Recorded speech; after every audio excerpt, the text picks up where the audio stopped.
Jemaat kami undang untuk bangkit berdiri.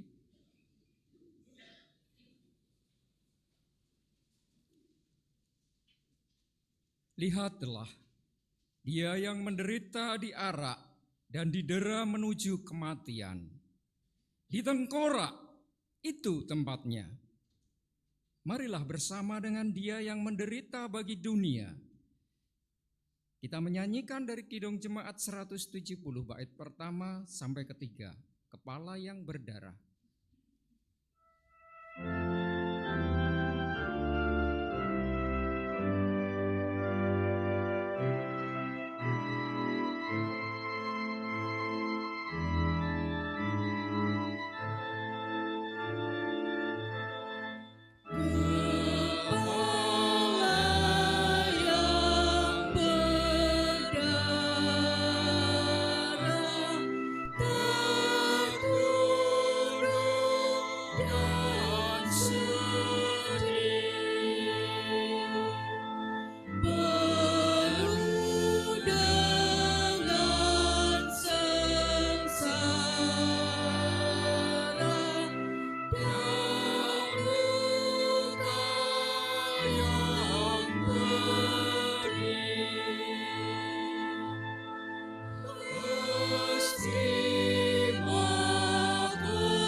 Dicerca,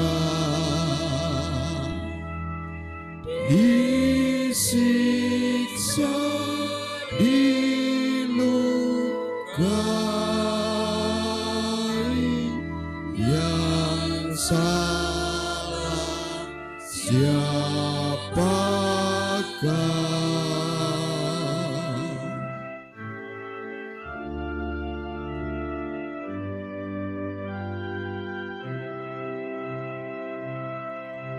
Ya Tuhan yang Kau tanggung, yaitu salahku, dosaku telah Kau gantung di kayu salibmu.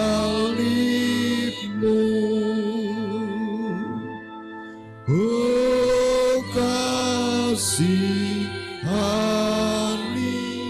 daku yang harus dicela.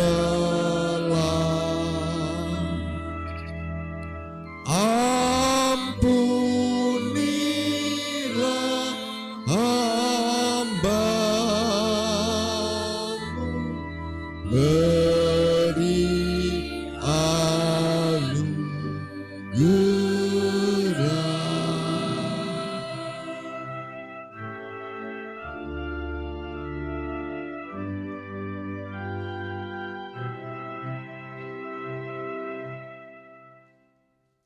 jemaat yang mengasihi dan dikasihi oleh Tuhan. Dosa, kesalahan dan penderitaan kitalah yang ditanggungnya. Penderitaannya memampukan kita untuk datang dalam ibadah kali ini dengan pengakuan penolong kita yang sejati adalah Tuhan yang menciptakan langit, bumi, dan segala isinya, dan yang setia menepati janji keselamatan yang telah dinyatakannya dalam diri Tuhan Yesus Kristus. Kasih karunia dan damai sejahtera dari Allah Bapa kita dan dari Tuhan Yesus Kristus turun atas saudara sekalian. Amin.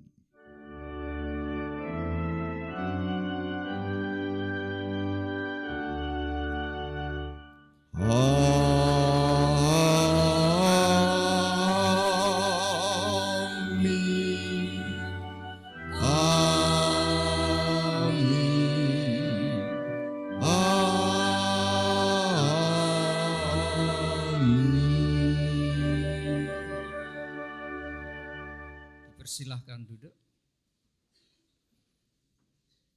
Selamat pagi Bapak Ibu. Salam sejahtera buat kita semua. Kebaktian hari ini 29 Maret 2024 kita kebaktian dalam rangka Jumat Agung. Dan tema pada pagi hari ini adalah menderita siapa takut. Pembawa firman pada pagi hari ini Bapak Pendeta Timotius Setianto. Bapak Ibu yang terkasih, ketakutan dalam menghadapi penderitaan membuat kita digilas oleh keadaan. Setiap orang ingin menghindari penderitaan. Namun dalam kenyataan, penderitaan menjadi bagian dari kehidupan. Dan saat derita datang, tak seorang pun dapat menolaknya. Jika saat ini saudara-saudari sedang mengalami penderitaan dan beban yang begitu berat, mari datang kepada Allah. Pandanglah Dia, Allah yang menderita di salib karena dosa dunia.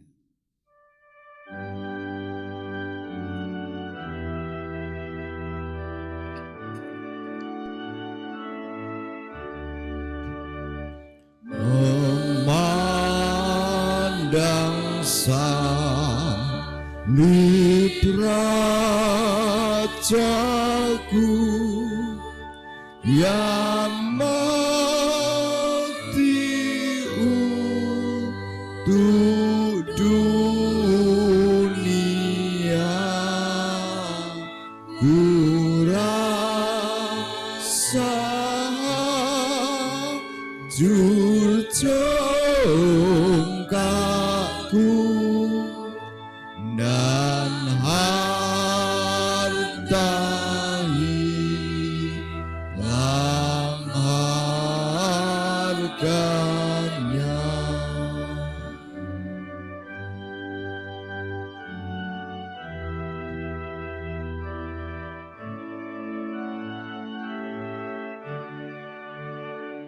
Tak boleh aku bermegah selain di dalam salibmu.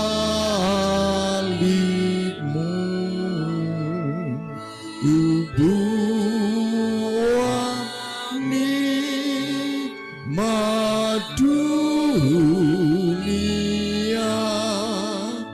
demi darahmu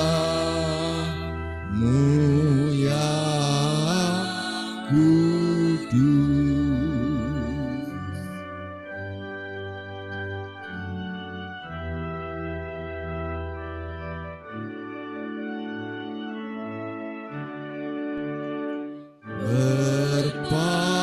Berpadu kasih dan sedih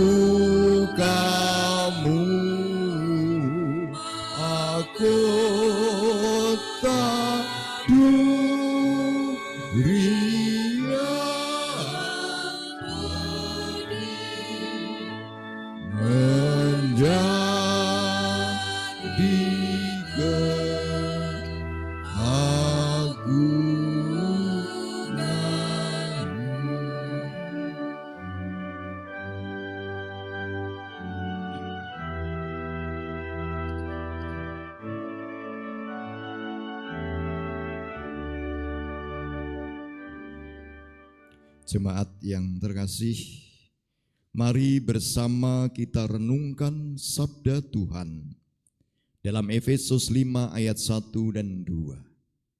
Sebab itu, sebagai anak-anak yang terkasih, teladanilah Allah dan hiduplah di dalam kasih, sebagaimana Kristus juga telah mengasihi kamu dan telah menyerahkan dirinya untuk kita sebagai persembahan dan kurban yang harum bagi Allah. Kita meminta rahmat Allah agar bisa meneladani Tuhan Yesus, hidup dalam kasih. Kita mengakui bahwa kita tidak sempurna. Kita rapuh sehingga belum bisa melakukan kasih. Saat ini, kita awali dengan menerima kasih Allah yang paling agung yang sudah diberikan untuk kita. Bersama kita menyanyikan Tercurah Darah Tuhanku.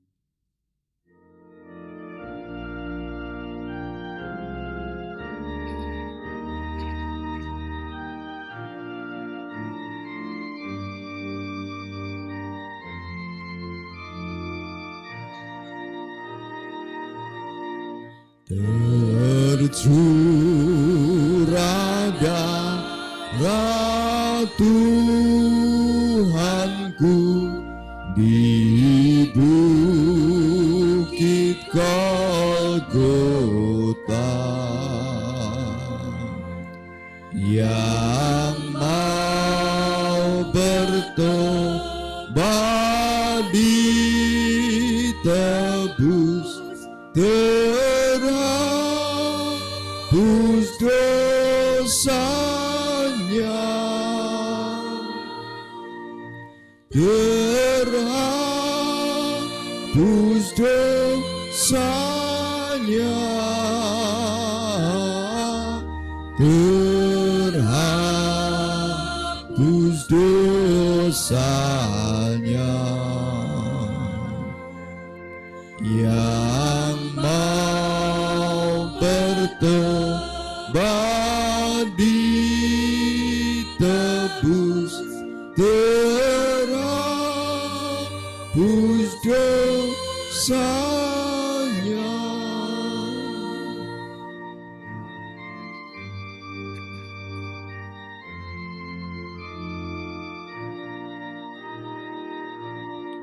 Ya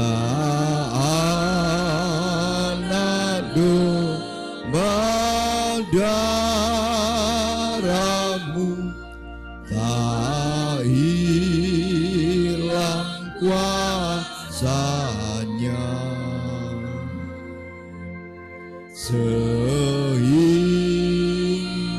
selamat umatmu dan suci selamanya,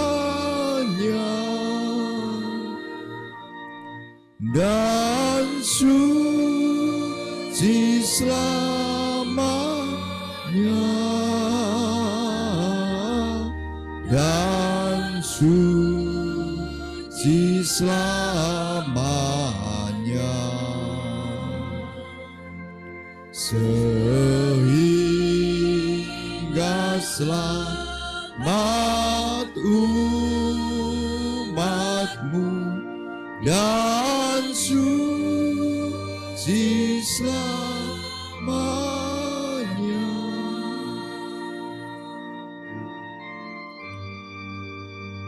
Kami undang jemaat bangkit berdiri.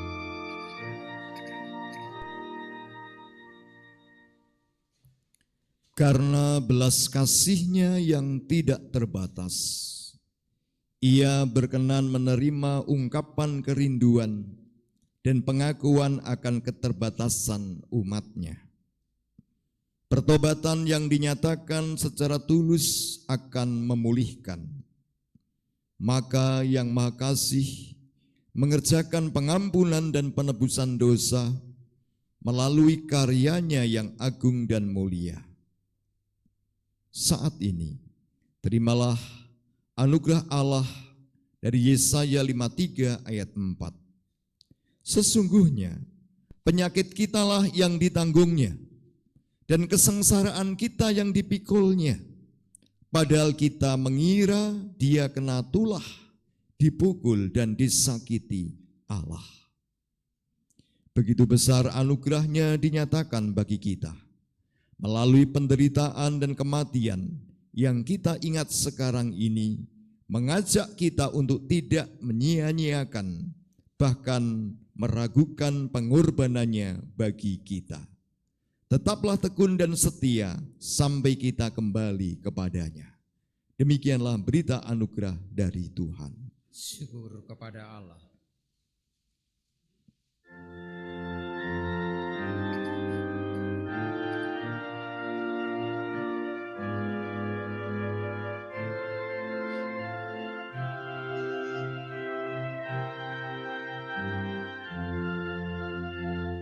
Pada kaki salibmu, Yesus, ku berlindung. Air hayat Golgota, pancaran yang agung, salibmu, salibmu yang ku muliakan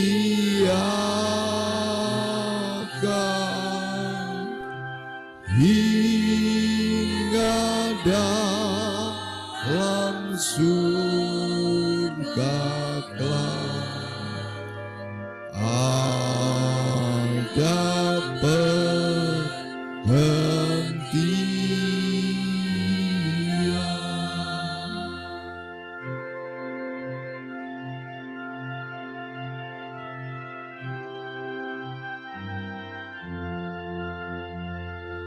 Pada kaki salibmu,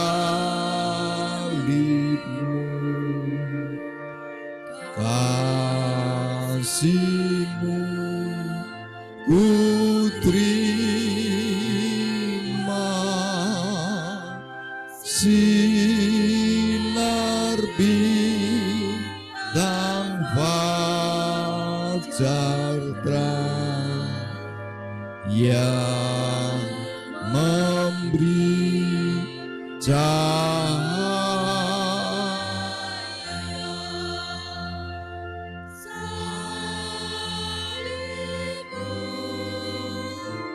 Salibmu yang ku muliakan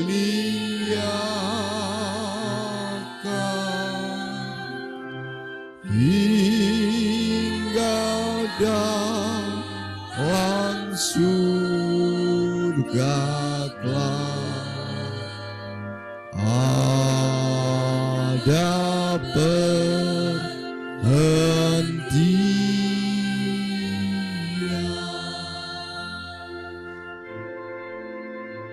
Dipersilahkan duduk.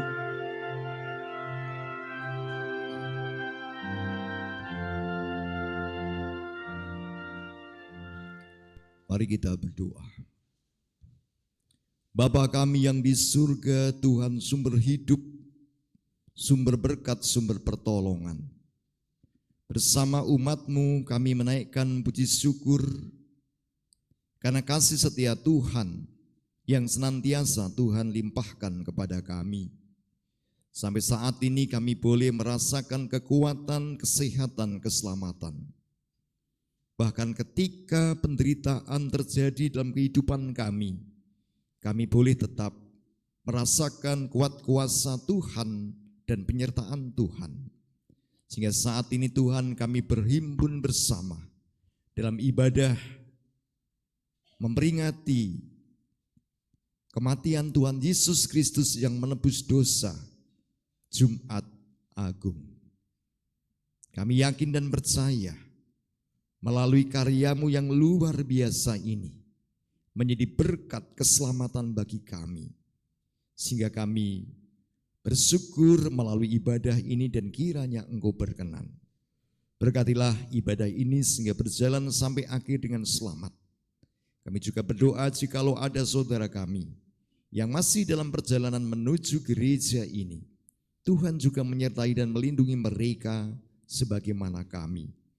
Dan kiranya Engkau berkenan atas ibadah yang kami lakukan sehingga nama Tuhan sungguh dipermuliakan dan diagungkan melalui umat-Mu. Bapa di surga, sebentar kami hendak membaca, mendengarkan dan merenungkan firman Tuhan. Kami mohon Roh Kudus mengurapi kami semua, khususnya hamba-Mu yang akan menyampaikan kebenaran sabda. Engkau berkenan memakinya sehingga sabda Tuhan boleh kami dengarkan, kami mengerti dan melakukannya di dalam kehidupan kami sehari-hari. Kepadamu ya Allah Bapa, di dalam nama Juru Selamat kami Tuhan Yesus Kristus, kami naikkan doa ini. Amin. Bacaan pertama diambil dari Yesaya 52, ayat yang ke-13 sampai dengan Yesaya 53, ayat yang ke-12. Hamba Tuhan yang menderita. Sesungguhnya hambaku akan berhasil. Ia akan ditinggikan, disanjung, dan dimuliakan. Seperti banyak orang akan tertegun melihat dia. Begitu buruk rupanya, bukan seperti manusia lagi, dan tampaknya bukan seperti anak manusia lagi. Demikianlah ia akan membuat tercengang banyak bangsa. Raja-raja akan mengatupkan mulutnya melihat dia. Sebab apa yang tidak diceritakan kepada mereka akan mereka lihat. Dan apa yang tidak mereka dengar akan mereka pahami. Siapakah yang percaya kepada berita yang kami dengar? Dan kepada siapakah tangan kuasa Tuhan dinyatakan? Sebagai taruk ia tumbuh di hadapan Tuhan, dan sebagai tunas dari tanah kering. Ia tidak tampan, dan semaraknya pun tidak ada, sehingga kita memandang dia. Dan rupa pun tidak, sehingga kita menginginkannya. Ia dihina dan dihindari orang, seorang yang penuh kesengsaraan dan yang biasa menderita kesakitan. Ia sangat dihina, sehingga orang menutup mukanya terhadap dia. Dan bagi kita pun dia tidak masuk hitungan. Tetapi sesungguhnya penyakit kitalah yang ditanggungnya, dan kesengsaraan kita yang dipikulnya. Padahal kita mengira dia kena tulah, dipukul dan ditindas Allah. Tetapi dia tertikam oleh karena pemberontakan kita. Dia diremukkan oleh karena kejahatan kita. Ganjaran yang mendatangkan keselamatan bagi kita ditimpakannya kepadanya. Dan oleh bilur-bilurnya kita menjadi sembuh. Kita sekalian sesat seperti domba, masing-masing kita mengambil jalannya sendiri. Tetapi Tuhan telah menimpakan kepadanya kejahatan kita sekalian. Dia dianiaya, tetapi dia membiarkan diri ditindas dan tidak membuka mulutnya, seperti anak domba yang dibawa ke pembantaian, seperti induk domba yang keluh di depan orang-orang yang menggunting bulunya. Ia tidak membuka mulutnya.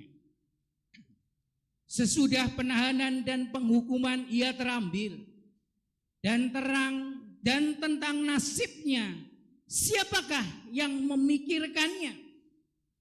Sungguh ia terputus dari negeri orang-orang hidup, dan karena pemberontakan umatku ia kena tulak. Orang menempatkan kuburnya di antara orang-orang fasik, dan dalam matinya ia ada di antara penjahat-penjahat. Sekalipun ia tidak berbuat kekerasan dan tipu tidak ada dalam mulutnya, tetapi Tuhan berkehendak meremukkan dia dengan kesakitan. Apabila ia menyerahkan dirinya sebagai kurban penebus salah, ia akan melihat keturunannya, umurnya akan lanjut, dan kehendak Tuhan akan terlaksana olehnya. Sesudah kesusahan jiwanya, ia akan melihat terang dan menjadi puas, dan hambaku itu sebagai orang yang benar akan membenarkan banyak orang oleh hikmatnya, dan kejahatan mereka dia pikul. Sebab itu aku akan membagikan kepadanya orang-orang besar sebagai rampasan, dan ia akan memperoleh orang-orang kuat sebagai jarahan, yaitu sebagai ganti, karena ia telah menyerahkan nyawanya ke dalam maut, dan karena ia terhitung di antara pemberontak-pemberontak, sekalipun ia menanggung dosa banyak orang, dan berdoa untuk pemberontak-pemberontak. Demikianlah sabda Tuhan. Syukur kepada Allah. Mari kita menanggapi sabda Tuhan dengan membaca Mazmur 22 secara bersautan. Kami akan membaca ayat yang ganjil, nanti Bapak Ibu sekalian membaca ayat yang genap. Mazmur 22. Allahku, mengapa kau tinggalkan aku? Untuk pemimpin biduan, menurut lagu Rusa di Kala Fajar, Mazmur Daud. Allahku, Allahku, mengapa engkau meninggalkan aku? Aku berseru, tetapi engkau tetap jauh dan tidak menolong aku. Allahku, aku berseru-seru pada waktu siang, tetapi engkau tidak menjawab, dan pada waktu malam, tetapi tidak juga aku tenang. Padahal engkaulah yang kudus, yang bersemayam di atas puji-pujian orang Israel. Kepadamu nenek moyang kami percaya, mereka percaya, dan engkau meluputkan mereka. Kepadamu mereka berseru-seru, dan mereka terluput. Kepadamu mereka percaya, dan mereka tidak mendapat malu. Tetapi aku ini ulat dan bukan orang, cela bagi manusia, dihina oleh orang banyak. Semua yang melihat aku mengolok-olok aku, mereka mencibirkan bibirnya, menggelengkan kepalanya.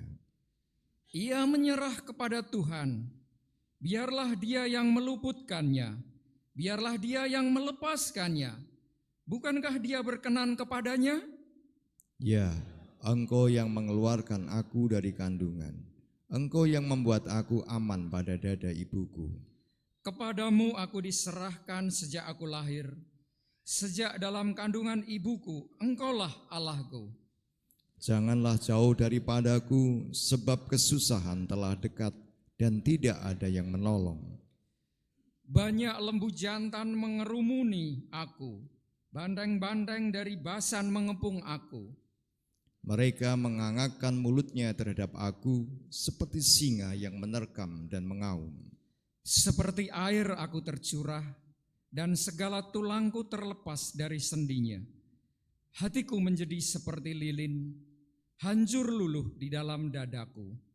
Kekuatanku kering seperti beling, lidahku melekat pada langit-langit mulutku, dan dalam debu maut kau letakkan aku. Sebab anjing-anjing mengerumuni aku, gerombolan penjahat mengepung aku, mereka menusuk tangan dan kakiku. Segala tulangku dapat kuhitung, mereka menonton, mereka memandangi aku.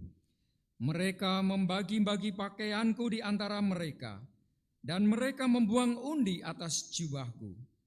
Tetapi Engkau Tuhan, janganlah jauh. Ya kekuatanku, segeralah menolong aku. Lepaskanlah aku dari pedang dan nyawaku dari cengkeraman anjing. Selamatkanlah aku dari mulut singa dan dari tanduk banteng. Engkau telah menjawab aku. Aku akan memasyurkan namamu kepada saudara-saudaraku dan memuji-muji Engkau di tengah-tengah jemaah. Kamu yang takut akan Tuhan, pujilah Dia. Hai segenap anak cucu Yakub, muliakanlah Dia.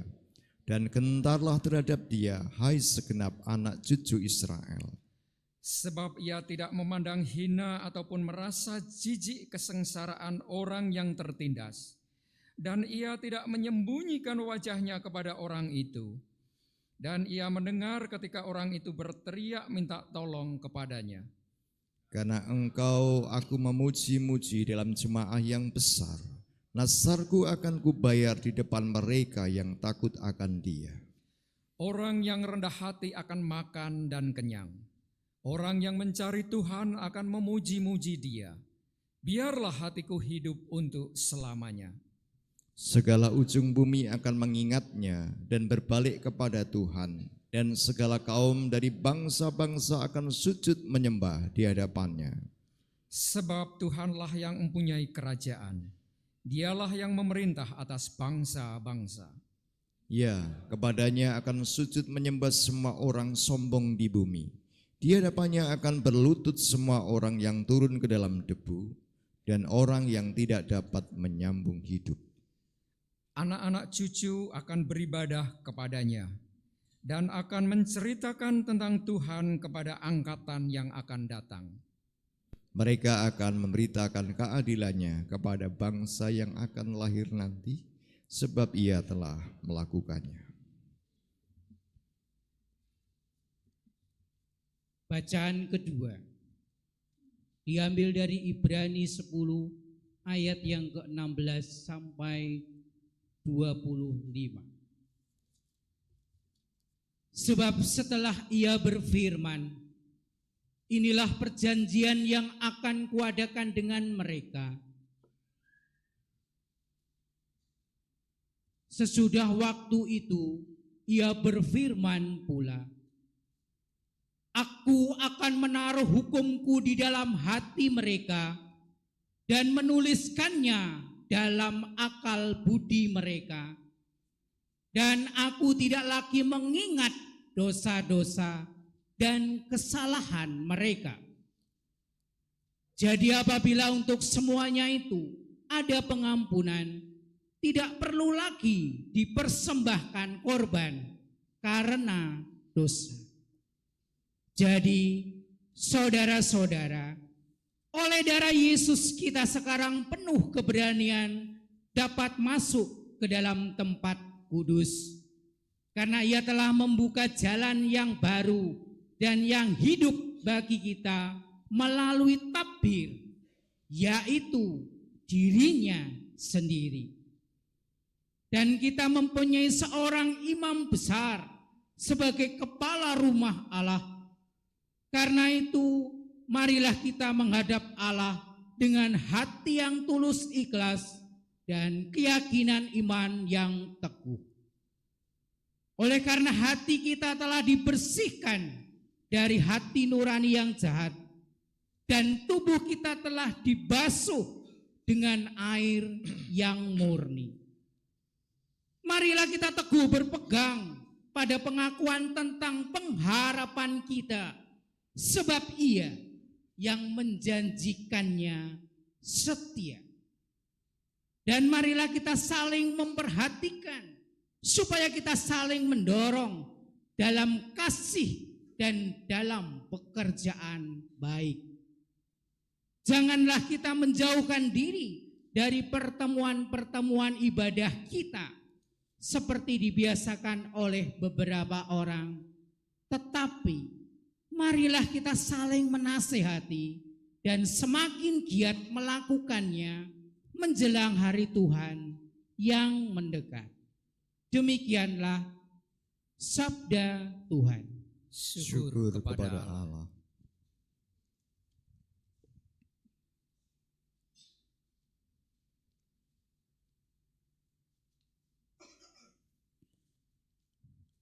Pembacaan Injil.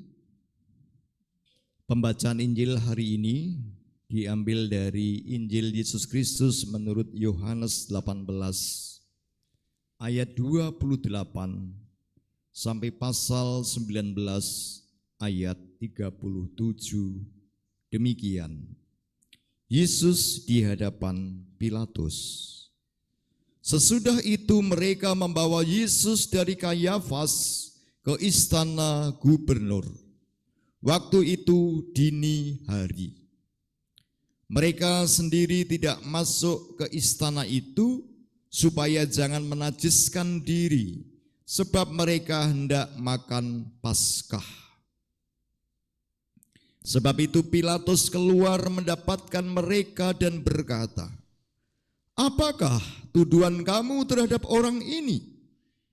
Jawab mereka kepadanya, "Jikalau ia bukan seorang penjahat, kami tidak menyerahkannya kepadamu." Kata Pilatus kepada mereka, "Ambillah dia dan hakimilah dia menurut hukummu sendiri." Kata orang-orang Yahudi itu, "Kami tidak diperbolehkan menghukum mati seseorang." Demikianlah supaya digenapi firman Yesus yang dikatakannya untuk menyatakan bagaimana caranya ia akan mati. Pilatus masuk kembali ke dalam istana gubernur, lalu memanggil Yesus dan bertanya kepadanya, "Apakah engkau raja orang Yahudi?" Jawab Yesus, "Apakah engkau katakan hal itu dari hatimu sendiri, atau orang lain yang mengatakannya kepadamu tentang aku?" Kata Pilatus, "Apakah aku seorang Yahudi?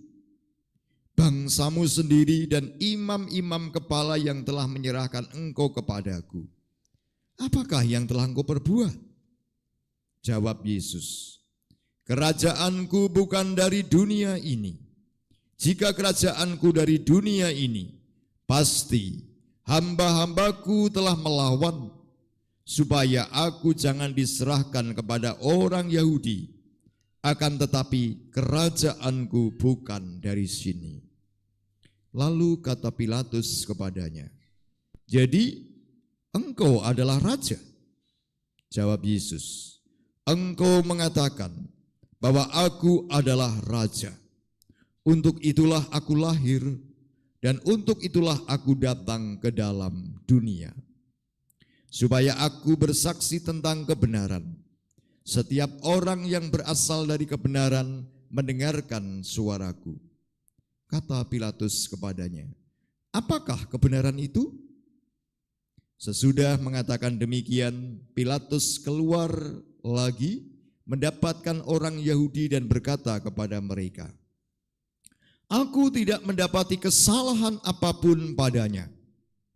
Namun kamu mempunyai kebiasaan bahwa pada Paskah aku membebaskan satu orang bagimu. Maukah kamu supaya aku membebaskan raja orang Yahudi bagimu?" Mereka berteriak lagi, "Jangan orang ini, melainkan Barabas." Barabas adalah seorang penyamun. Lalu Pilatus mengambil Yesus dan menyuruh orang menyambut dia. Prajurit-prajurit menganyam sebuah mahkota duri dan menaruhnya di atas kepalanya. Mereka mengenakan jubah ungu kepadanya dan terus-menerus maju mendekatinya dan berkata, "Salam, hai Raja orang Yahudi." Lalu mereka menampar mukanya. Pilatus keluar lagi dan berkata kepada mereka, "Lihatlah, aku membawa dia keluar kepada kamu, supaya kamu tahu bahwa aku tidak mendapati kesalahan apapun padanya." Lalu Yesus keluar bermahkota duri dan berjubah ungu. Kemudian kata Pilatus kepada mereka, "Lihatlah manusia itu." Ketika imam-imam kepala dan penjaga-penjaga itu melihat dia, berteriaklah mereka, "Salibkan dia, salibkan dia." Kata Pilatus kepada mereka, "Ambil dia dan salibkan dia, sebab aku tidak menemukan kesalahan padanya." Jawab orang-orang Yahudi itu kepadanya, "Kami mempunyai hukum, dan menurut hukum itu ia harus mati, sebab ia menganggap dirinya sebagai anak Allah." Ketika Pilatus mendengar perkataan itu, ia makin takut. Lalu ia masuk lagi ke dalam istana gubernur dan berkata kepada Yesus, "Dari manakah asalmu?" Namun Yesus tidak memberi jawab kepadanya. Karena itu kata Pilatus kepadanya, "Tidakkah engkau mau bicara dengan aku? Tidakkah engkau tahu bahwa aku berkuasa untuk membebaskan engkau dan berkuasa juga untuk menyalibkan engkau?" Yesus menjawab, "Engkau tidak mempunyai kuasa apapun terhadap aku, jikalau kuasa itu tidak diberikan kepadamu dari atas. Sebab itu, dia yang menyerahkan aku kepadamu lebih besar dosanya." Sejak itu Pilatus berusaha untuk membebaskan dia. Tetapi orang-orang Yahudi berteriak, "Jikalau engkau membebaskan orang ini, engkau bukanlah sahabat Kaisar. Setiap orang yang menganggap dirinya sebagai raja, ia melawan Kaisar." Ketika Pilatus mendengar perkataan itu, ia menyuruh membawa Yesus keluar, dan ia duduk di kursi pengadilan di tempat yang bernama Litos Trotos, dalam bahasa Ibrani Gabata. Hari itu, hari persiapan Paskah, kira-kira jam 12, kata Pilatus kepada orang-orang Yahudi itu, "Lihatlah rajamu." Lalu berteriaklah mereka, "Enyahkan dia, enyahkan dia, salibkan dia." Kata Pilatus kepada mereka, "Haruskah aku menyalibkan rajamu?" Jawab imam-imam kepala, "Kami tidak mempunyai raja selain Kaisar." Akhirnya Pilatus menyerahkan Yesus kepada mereka untuk disalibkan. Yesus disalibkan. Mereka mengambil Yesus, sambil memikul salibnya, ia pergi keluar ke tempat yang bernama tempat tengkorak, yang dalam bahasa Ibrani disebut Golgota. Di situ mereka menyalibkan dia. Bersama dia disalibkan juga dua orang lain, sebelah menyebelah, sedangkan Yesus di tengah. Pilatus menyuruh memasang juga tulisan di atas kayu salib itu, bunyinya, "Yesus orang Nazaret, Raja orang Yahudi."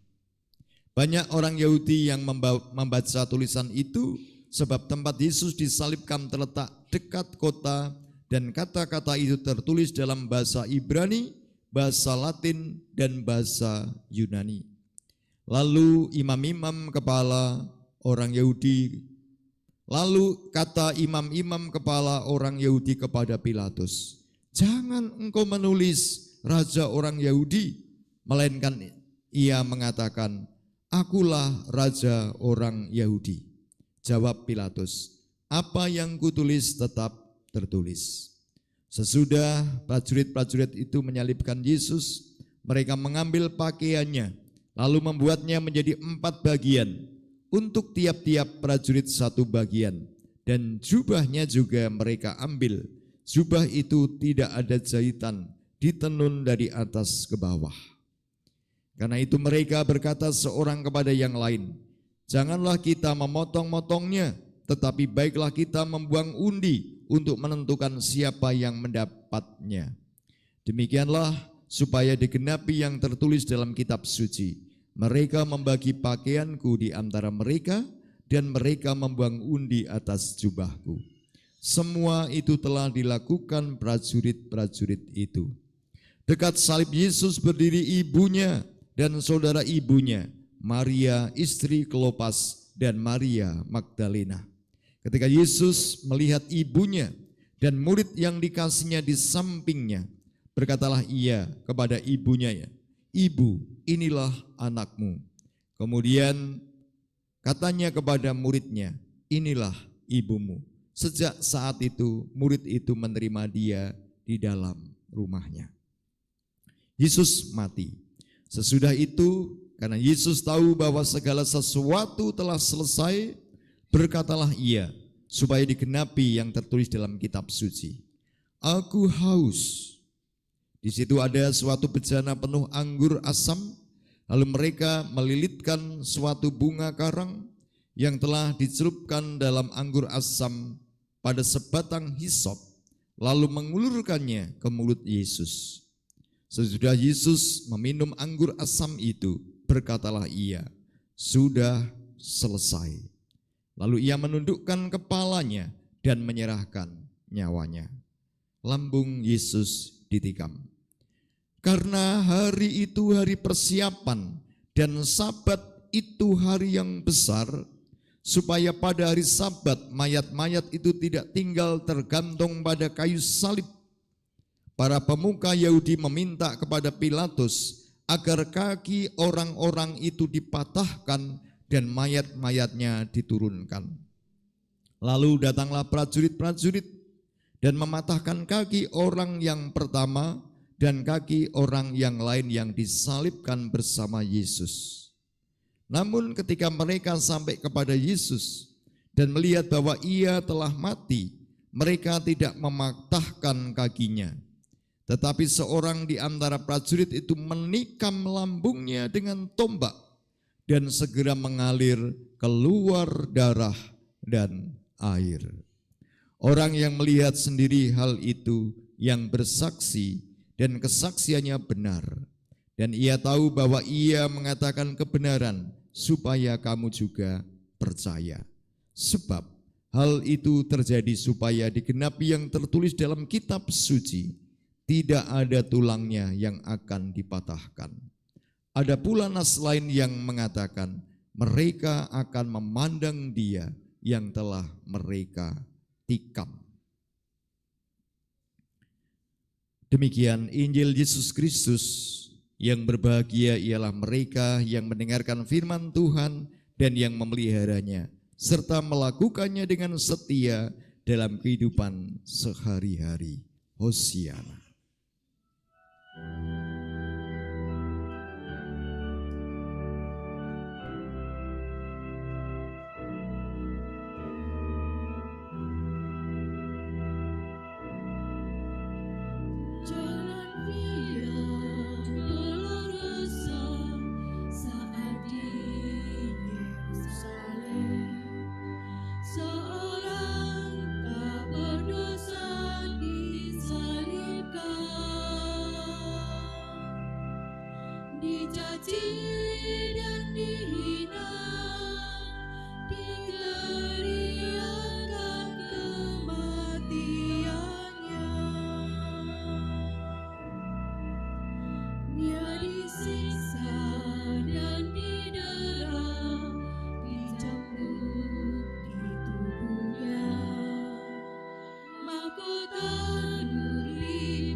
Bapak, Ibu, Saudara, anak-anak yang saya kasihi, sampai di atas mimbar ini saya tadi masih bergumul.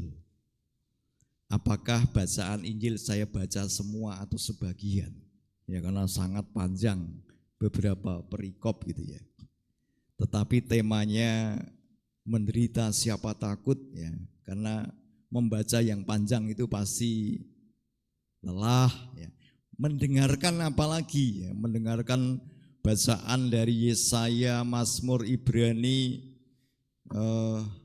Yohanes yang begitu panjang juga pasti melelahkan, betul ya. Atau ada yang ngantuk, ini kok panjang banget. Terus khotbah pirang menit ya, bacanya saja setengah jam. Nanti saya diprotes anak-anak juga, enggak usah suwe-suwe nek khotbah gitu ya. Ya, tadi saya bergumul ini tak baca semua apa enggak? Ya. Akhirnya saya dalam pergumulan harus saya baca semua.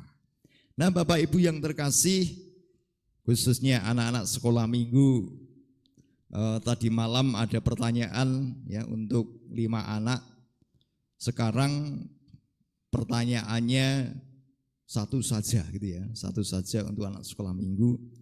Ini nanti hadiah akan disiapkan, tapi begini, siapakah di antara anak-anak ya, siapakah di antara anak-anak setelah sekolah ya, mau itu TK, PAUD atau SD, setelah sekolah tidak pernah menangis? Ada enggak yang setelah sekolah tidak pernah menangis? Nanti dapat hadiah.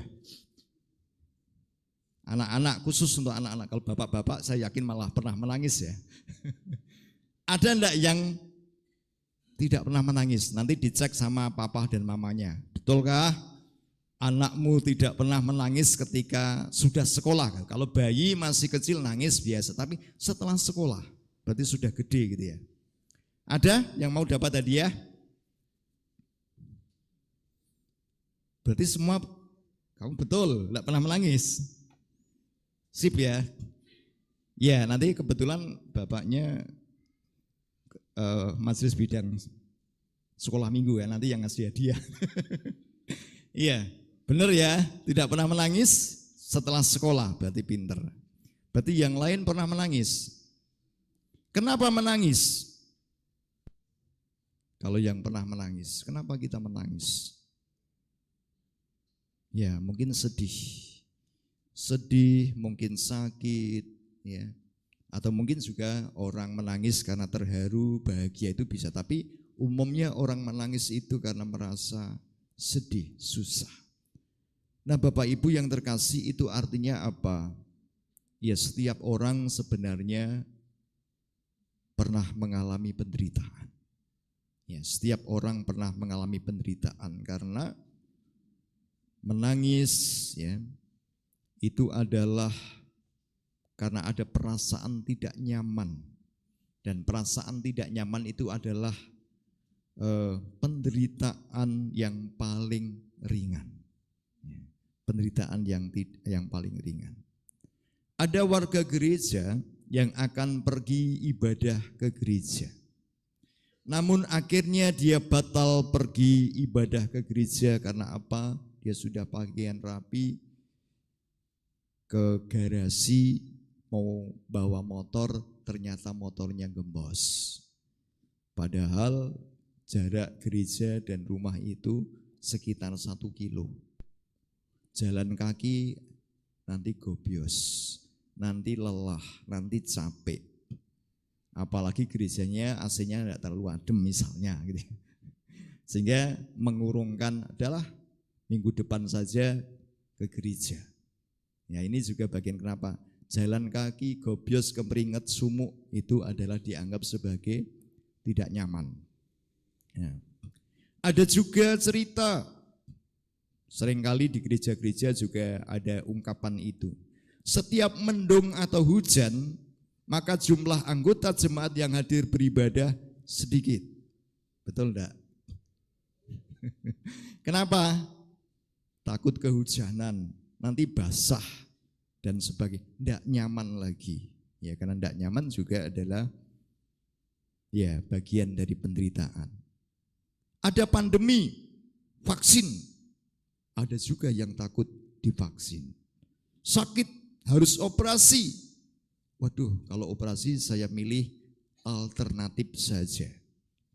Pengobatan alternatif, menghindari operasi. Nah, dan sebagainya. Jadi yang saya sampaikan Bapak Ibu Saudara dan anak-anak yang terkasih, ya, banyak orang yang tentu menghindari penderitaan, tidak mau menderita. Karena penderitaan itu tidak nyaman.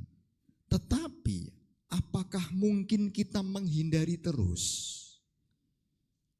Karena sesungguhnya penderitaan itu adalah bagian dari kehidupan.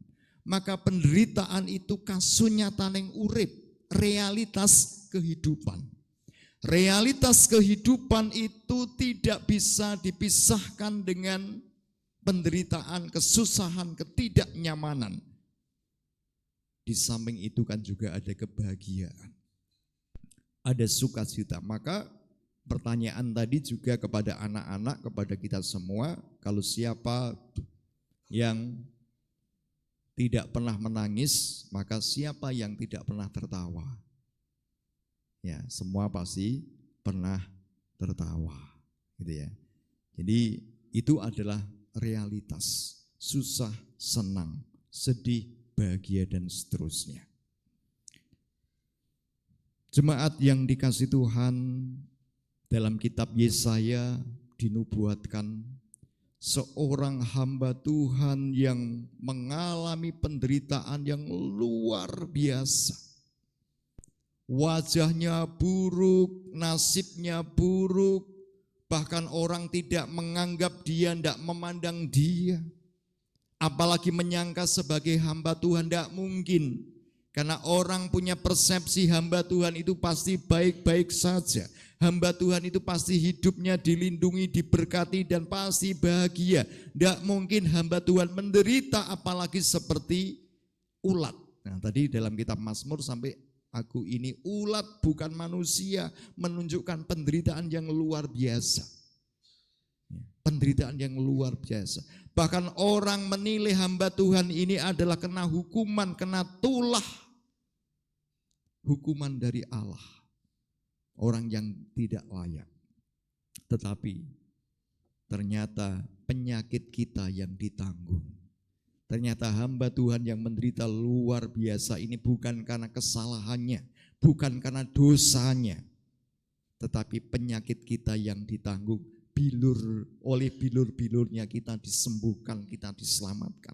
Hamba Tuhan yang menderita ini tidak hanya buruk rupanya, ya, tidak hanya nasibnya buruk, ya, bahkan dalam kematiannya pun dia dimatikan di antara penjahat. Memang tidak disebutkan dalam Yesaya dia disalib, ya, tetapi kematiannya pun di antara penjahat. Jadi sangat direndahkan.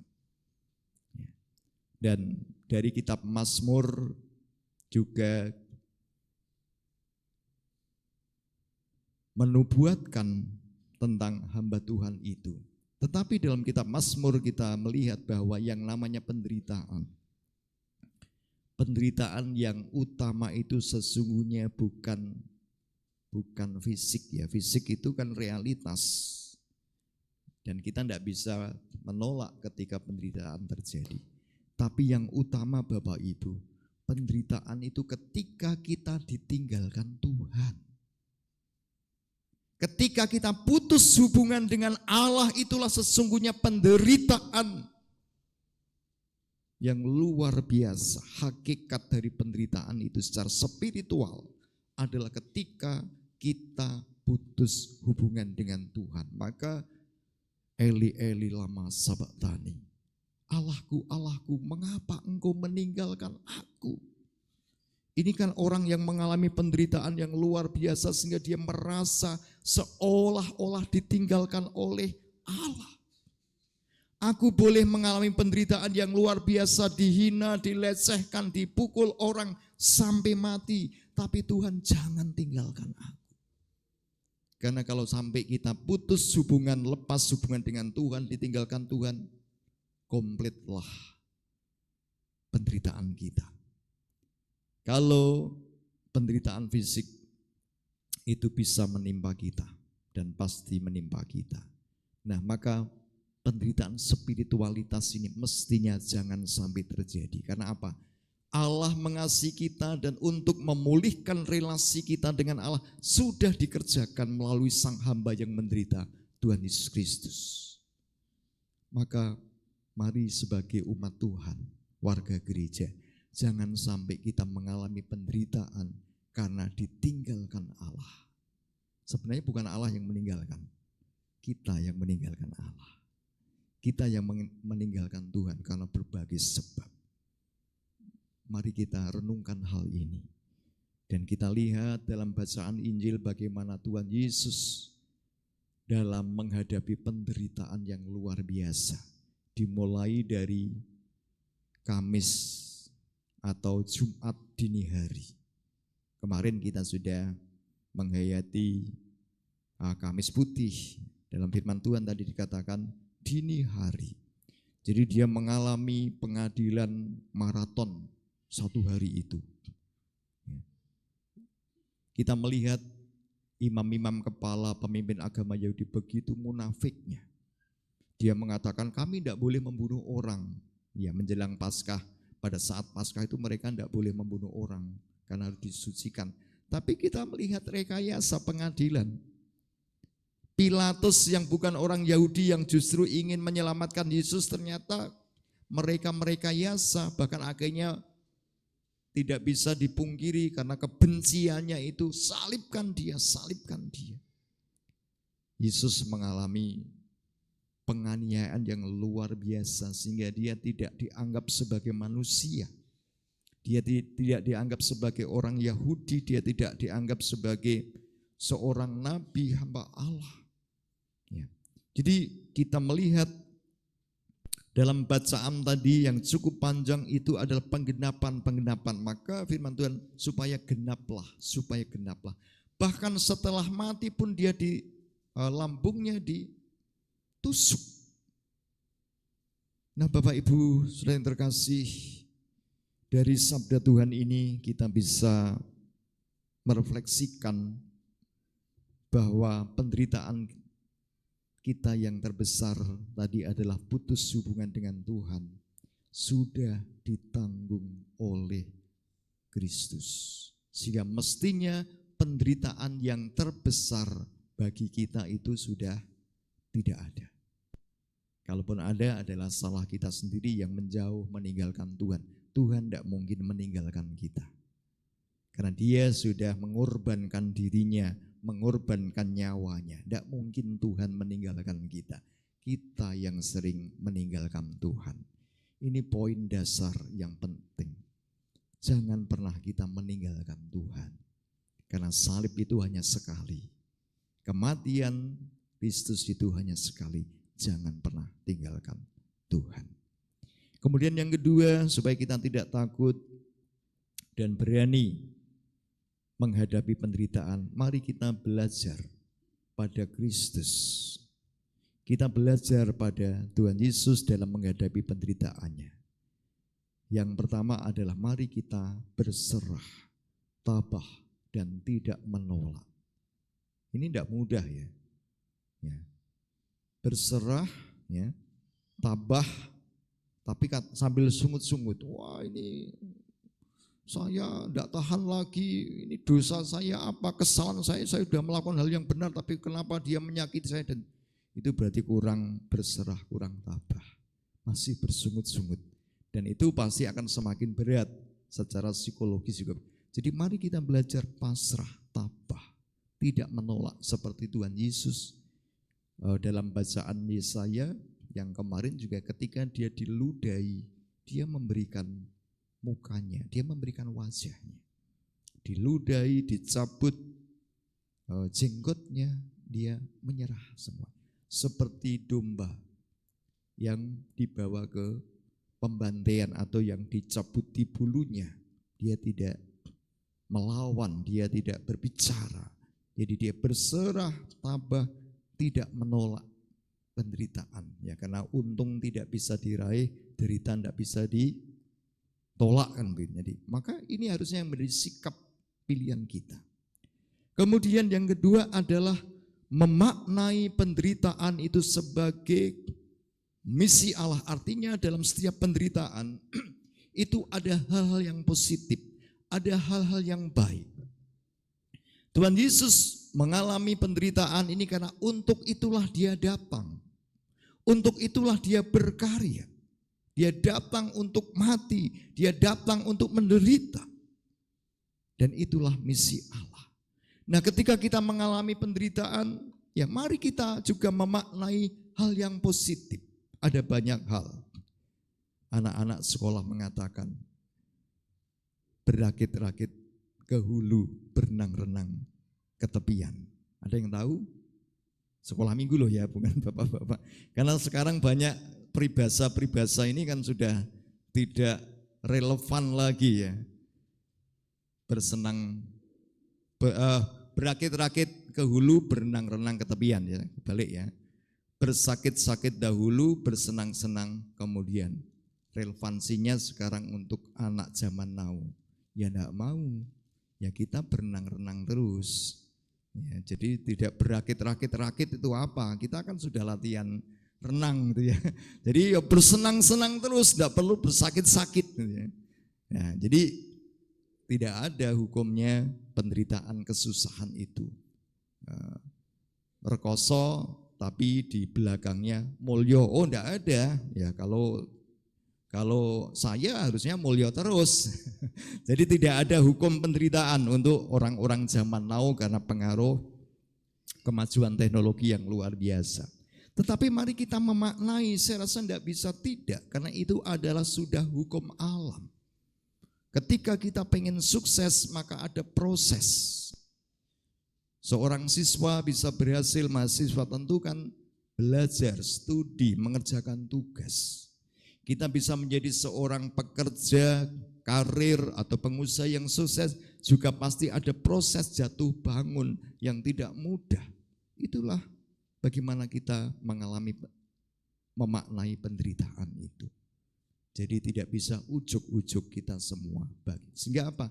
Mari kita tetap terima penderitaan dengan ketekunan dan kita memaknai dengan positif. Sebagaimana Tuhan Yesus mengalami penderitaan dan firman Tuhan juga mengatakan ketika kita mengalami penderitaan maka hayatilah itu sebagai bagian dari kita menderita bersama Kristus.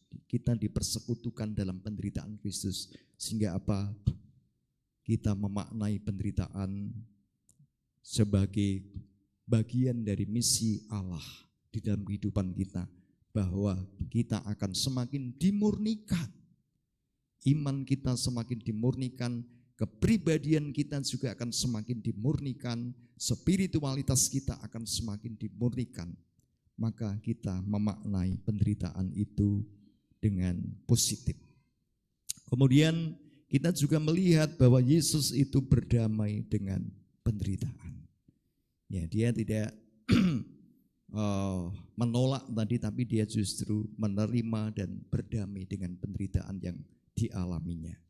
Sehingga kita melihat sebelum bacaan Injil yang kita baca tadi, murid menyangkal dia, Simon Petrus. Kemudian Yudas Iskariot mengkhianati dia. Setelah kebangkitannya, Thomas menolak untuk percaya. Nah, bagaimana berdamai dengan penderitaan? Tetap dirangkul. Ya, tetap dirangkul. Meskipun dia menyakiti, meskipun dia itu memusuhi, dan itu memang tidak mudah. Itu tidak mudah. Tetapi inilah sesungguhnya yang harus dilakukan oleh gereja, oleh setiap orang yang percaya, berdamai dan berdamai. Karena Allah telah mendamaikan dirinya dengan kita melalui penderitaan Kristus, pengorbanan kematian Kristus. Maka kita yang sudah hidup dalam berdamai, mari kita berdamai dengan penderitaan.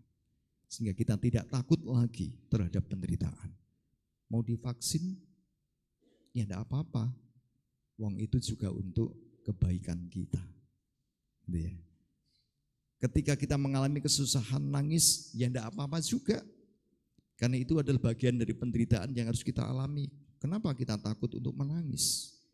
Kenapa takut untuk merasakan kesusahan dan penderitaan? Tapi mari kita terima dengan damai. Selamat menghayati penderitaan Kristus dan kita semakin mensyukuri berkat-Nya.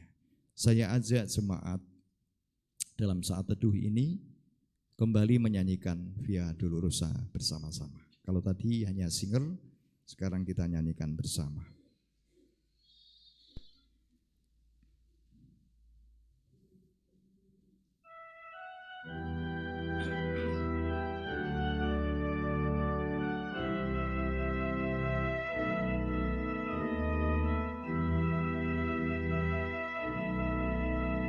Jalan Via Dolorosa saat di Yerusalem, seorang tak berdosa disalibkan, dicaci dan dihina, diteriakkan hanya dia disiksa dan didera, dicambuk mahkota duri kepada kepalanya, dipikul salibnya, dia melangkah menuju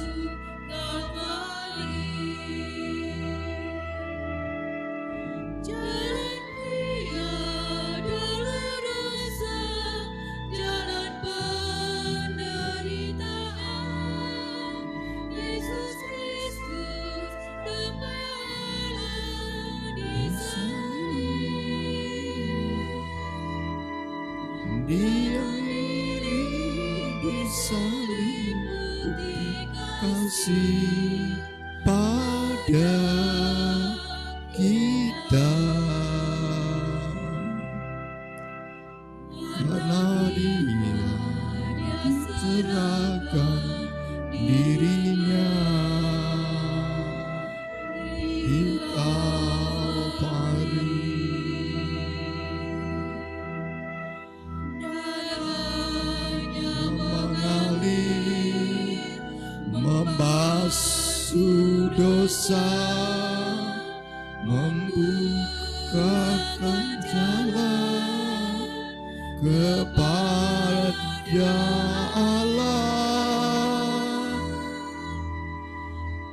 Jalan Via Dolorosa, jalan penderitaan.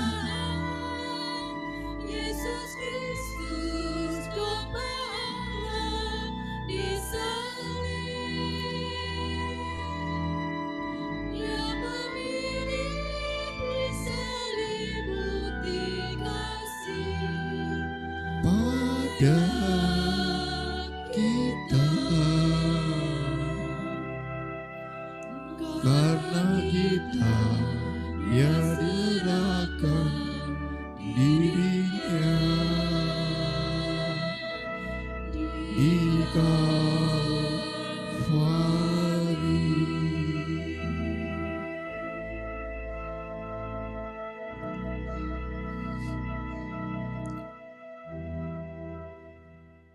Mari kita berdoa. Bapa kami yang di surga, kami bersyukur karena kasih setia Tuhan yang luar biasa. Kami bersyukur boleh berkesempatan untuk menghayati cinta kasih-Mu yang agung, sehingga Engkau rela turun ke bumi menjadi hamba, menjadi manusia, menjadi hamba yang rendah, menjadi hamba yang menderita, Engkau taat setia sampai mati di atas kayu salib, menanggung derita dosa umat manusia, menanggung dosa dan kesalahan kami. Dosa dan kesalahan kami yang mendatangkan hukuman ditimpakan kepadamu ya Tuhan, di dalam Yesus Kristus Juru Selamat kami. Sungguh kami bersyukur atas cinta kasih-Mu yang luar biasa itu. Dan kami mohon ampun jikalau dalam menghayati kasih-Mu itu kami masih melakukan dosa, kami masih meninggalkan Engkau. Tuhan, kiranya melalui sabda-Mu semakin meneguhkan iman kami, semakin memotivasi semangat kami dalam menghadapi penderitaan. Kami tidak takut, tetapi kami tetap tabah, tetap sabar, dan boleh memaknai penderitaan secara positif yang akan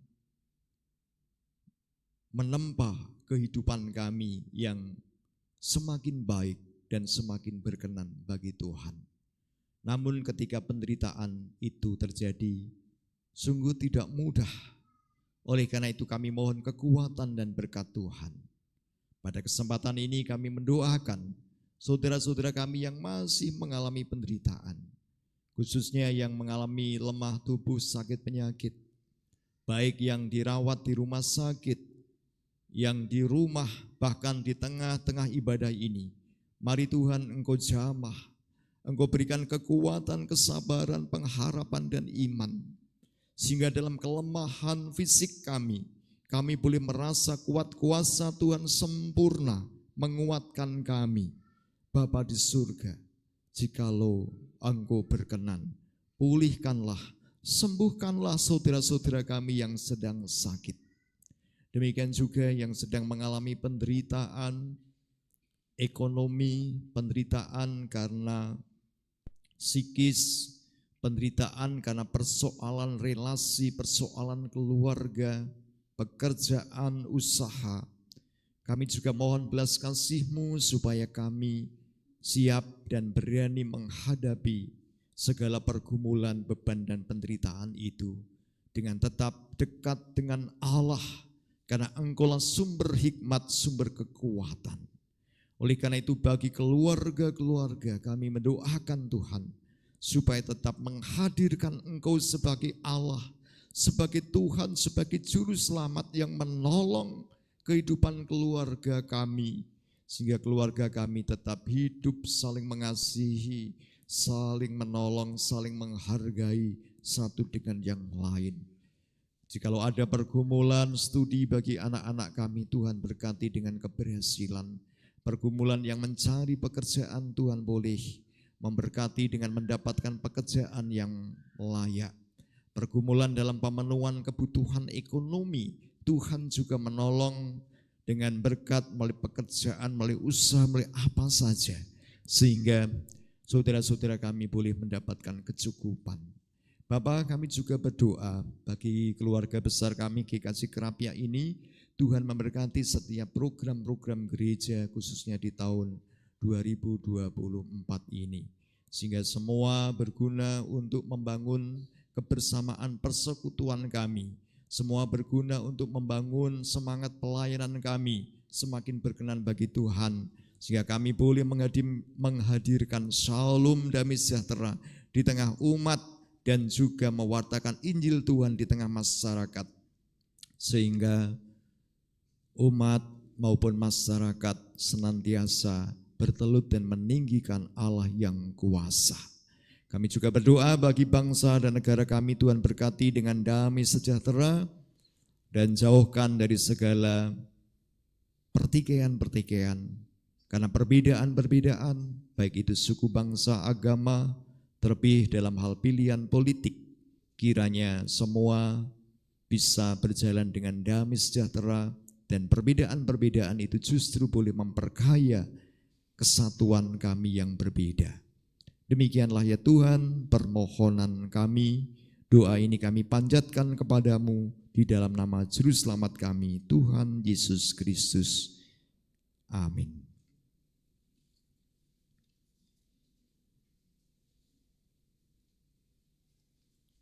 Jemaat, kami undang untuk bangkit berdiri. Bersama dengan umat Allah di sepanjang masa, mari kita ikrarkan dan kita teguhkan kembali akan apa yang kita imani dengan bersama-sama mengucapkan pengakuan iman rasuli dengan menyanyikan Kidung Jemaat 280, Aku Percaya.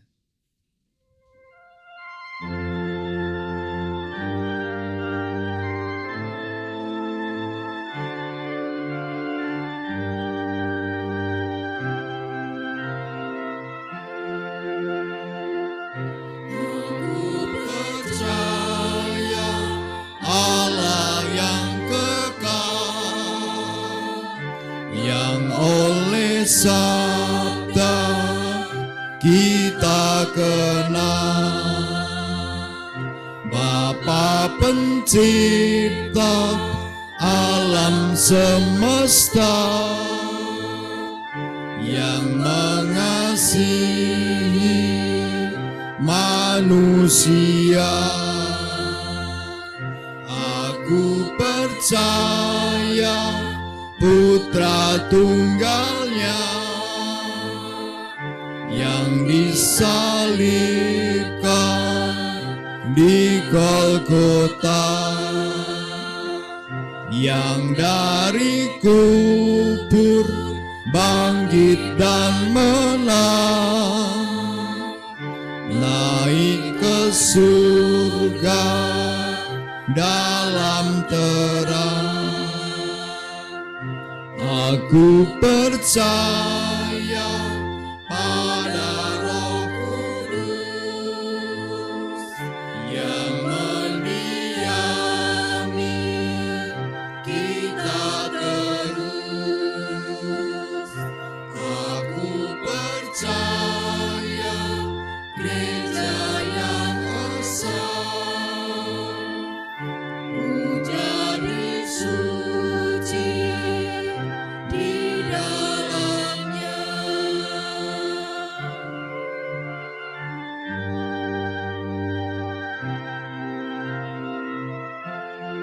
Dipersilahkan duduk kembali. Ungkapan syukur akan kita nyatakan dengan menaikkan persembahan. Kita melandasi ucapan syukur ini dengan firman Tuhan, sebagaimana dinyatakan oleh Rasul Paulus dalam Roma 12 ayat 1 yang demikian.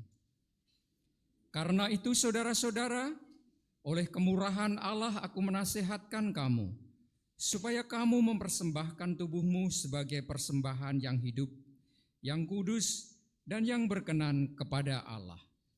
Itulah ibadahmu yang sejati. Pengumpulan persembahan akan diiringi dengan menyanyikan Kidung Jemaat 183, bait pertama dan kedua.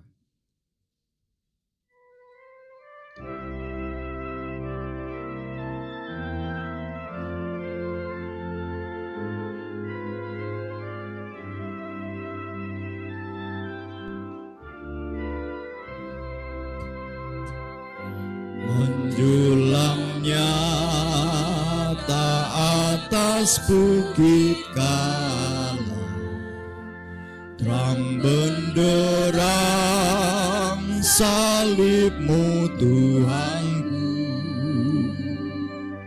dari sinarnya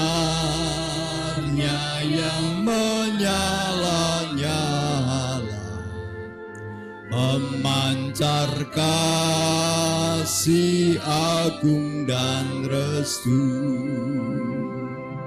Seluruh umat insan menengadah ke arah cahaya kasih yang mesra,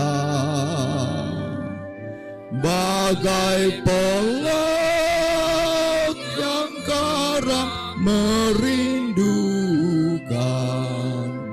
di ufuk timur pagi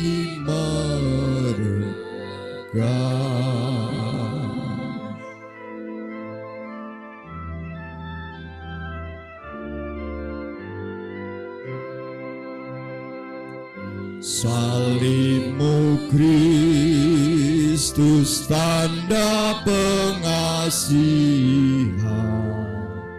mengangkat hati yang remuk redam, membuat dosa yang tak terperikan. Di lubuk cinta Tuhan terbenam, di dalam Tuhan kami balik lagi, insan bermuda ini berseri. teruras darah suci yang mengalir, disalib pada bukit Kalvari.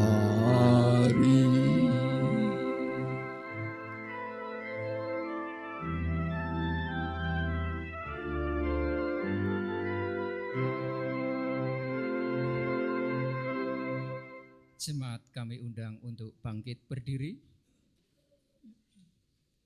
Marilah persembahan ini kita haturkan di dalam Tuhan, di dalam doa, dan nanti kita akan mengakhiri dengan doa Bapa kami secara bersama-sama. Kembali kami mengucap syukur Tuhan, Engkau Allah yang hidup, yang senantiasa mengasihi, merawat di dalam kehidupan kami dari hari lepas hari. Sungguh pada kebaktian pagi hari ini kami boleh merasakan akan kehadiran Tuhan di tengah-tengah kami ini.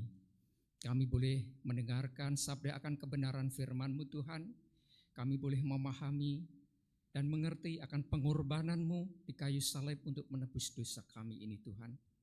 Namun seringkali kami mengabaikan akan kasih-Mu ini. Namun biarlah Tuhan senantiasa kami berserah di dalam kehidupan kami ini untuk mengasihi Engkau seperti Tuhan mengasihi kami. Bapa di dalam surga, di dalam kebaktian, pada saat ini kami juga mengumpulkan persembahan. Seberapa persembahan ini yang sudah kami kumpulkan Tuhan, kami serahkan ke dalam tangan kuasa-Mu. Tuhan urapi, Tuhan berkati agar persembahan ini boleh menjadi sarana di dalam kehidupan kami bergereja dan berjemaat di tempat ini, dan juga boleh menjadi sumber di dalam kami mengabarkan kebesaran kerajaan-Mu di muka bumi ini.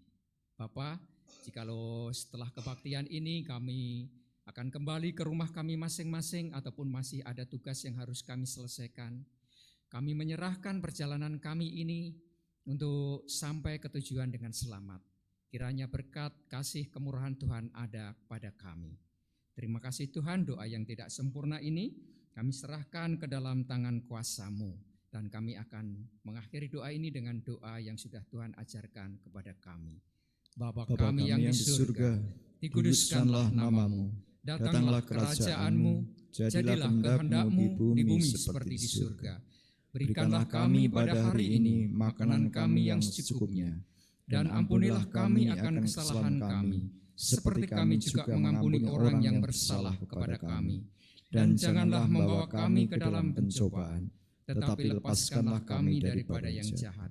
Karena Engkau-lah yang punya kerajaan, dan kuasa, dan kemuliaan sampai selama-lamanya. Amin. Dipersilahkan duduk kembali.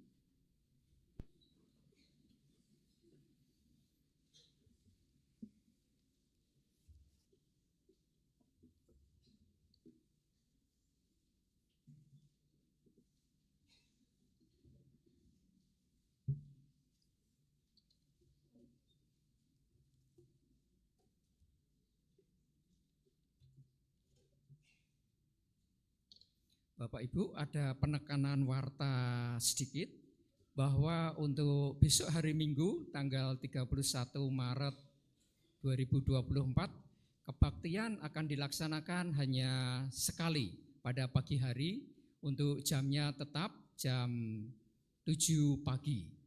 Kemudian di dalam kebaktian itu bagi Bapak Ibu yang sudah menerima celengan persembahan, hari Minggu besok sudah bisa diserahkan di gereja. Kemudian di dalam kebaktian hari Minggu besok ada perjamuan kasih. Dan karena hari Minggu besok hari Minggu kelima, dipersilahkan bagi Bapak Ibu yang akan menggunakan pakaian adat, dipersilahkan menggunakan pakaian adat. Terima kasih. Penekanan warta pada pagi hari ini hanya itu. Jemaat kami undang untuk bangkit berdiri. Kita menyanyikan dari nyanyian pengutusan Kidung Jemaat 375.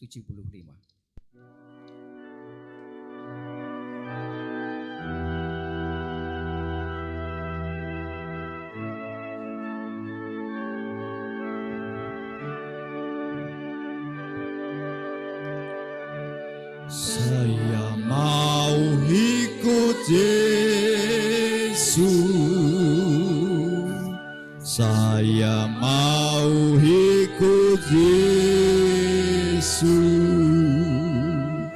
sampai selama-lamanya.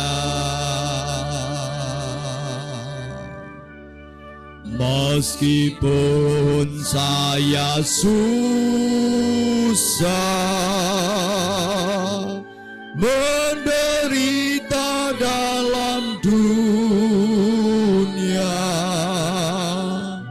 saya mau ikut Yesus sampai selama-lamanya.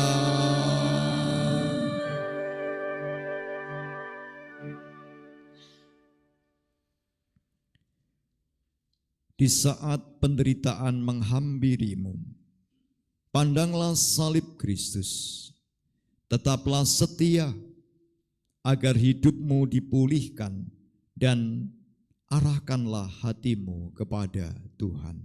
Kami mengarahkan hati kepada Tuhan. Allah menginginkanmu menjadi saksi bagi Kristus. Kami siap menjadi saksi bagi Kristus. Pujilah Tuhan, Allah dimanapun engkau diutus untuknya. Kami memujinya senantiasa.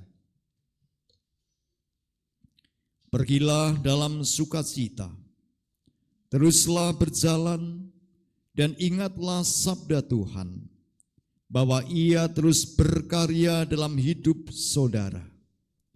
Jalanilah hidup dalam rasa syukur, tekun, dan setialah melakukan panggilannya. Tuhan mengiringi hidup saudara dalam setiap langkah juang saudara. Amin. Sebelum kembali ke tempat masing-masing, saudara dipersilahkan bersaat teduh dan nanti bisa meninggalkan ruang ini dengan tenang seraya menghayati rahmat Kristus.